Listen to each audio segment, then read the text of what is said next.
Hi everyone, welcome to Resources of the Week. My name is Jo and I'm from Mindscapers Psychology here in Leichhardt, Sydney. So for those of you who've been following our socials, you'll be aware that it is BPD Awareness Week, Borderline Personality Disorder Awareness Week. So I'm feeling really excited to be able to do the vlog for you guys this week, as I am really passionate about working with those with borderline personality disorder. And in the past, I've been super lucky to be able to work with those with BPD, particularly in an inpatient and outpatient hospital setting, whereby I was able to implement an evidence-based type of therapy called DBT. So in a nutshell, DBT, or the term dialectical, is about being able to bring together opposites and to find common ground and to find truth in those opposites. And DBT has 4 core modules. There's mindfulness, there's distress tolerance, there's emotion regulation, and interpersonal effectiveness. So the really cool resource that I'm here to share with you all today are these wonderful DBT flashcards, so in particular focusing on the module of distress tolerance. So distress tolerance, for those who haven't heard of the term, but distress tolerance is about being able to manage really big and intense emotions, particularly when we are in a situation that is difficult to change in that moment. It is about being able to cope with a crisis, to be able to manage emotional and physical pain in that moment without making the situation any worse. So the skill that I'd like to briefly run you through is what we call the TIP skill. So TIP is an acronym, so TIPP, and TIP is about being able to reduce your emotional arousal down quite quickly, and that is why it's really, really effective. So the first skill here within TIP is temperature. So what we're wanting to do in this skill is we're wanting to hold our breaths for about 30 to 60 seconds, depending on your lung capacity. We're all different. So as we're holding our breath, we're wanting you to place your face into a bowl of really cold water. And what that does is it actually tricks your brain into thinking that you've dived into really cold water. And what that does is it actually triggers what we call a dive reflex. So the dive reflex actually works by reducing your emotional arousal down by reducing your heart rate. And it actually slows our heart rate down to below base level, below resting point. So just a caution with tipping your temperature. If you do have a heart condition, please check in with your healthcare provider just to make sure that it is safe for you to use this skill. So the next one is intense exercise. So what we're wanting to do here is we're wanting you to engage in aerobic exercise for about 15 to 20 minutes.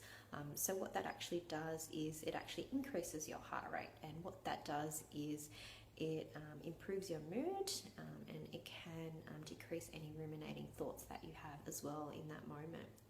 And so when we say aerobic exercise, we want you to be able to go for a run. We want you to go and walk quite quickly, do some jumping rope, jumping jacks, whatever it is that floats your boat in terms of exercise, whether that be dancing around your room, but we want to get your heart rate going. So the next one we have is paced breathing.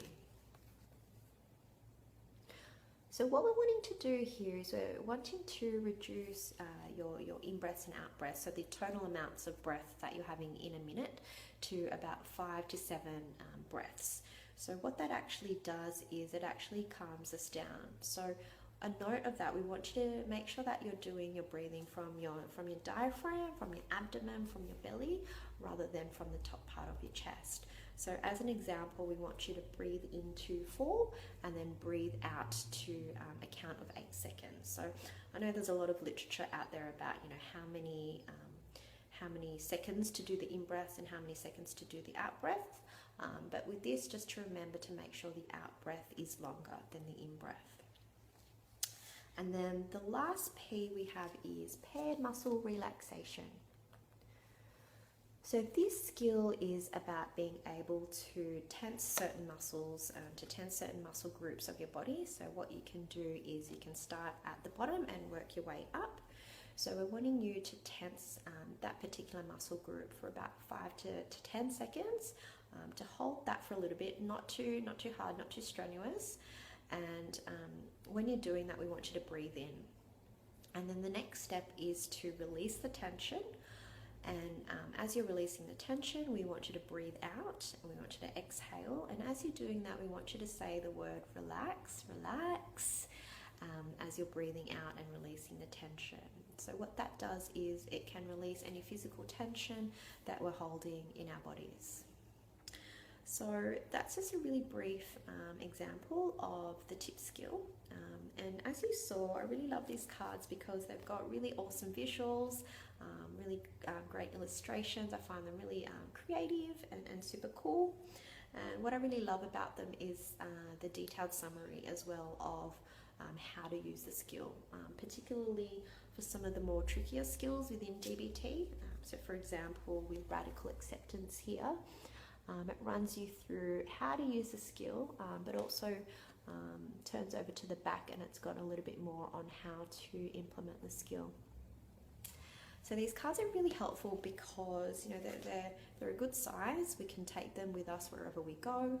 We can put them in our diaries. We can put them in our bag. We can take a picture of it on our phone, and we can just bring it out, and it's readily accessible for us. And what it does is it runs us through the skills. As we know, when we are learning something new, it is really difficult to implement certain skills. So this has it all out and really easy for us to do. It's a prompt for us. So that's about it for me today. I really hope that you enjoyed listening to my vlog today, and I hope you all have a lovely week. Take care of yourselves, and I hope to see you all again next time. Thank you. Bye.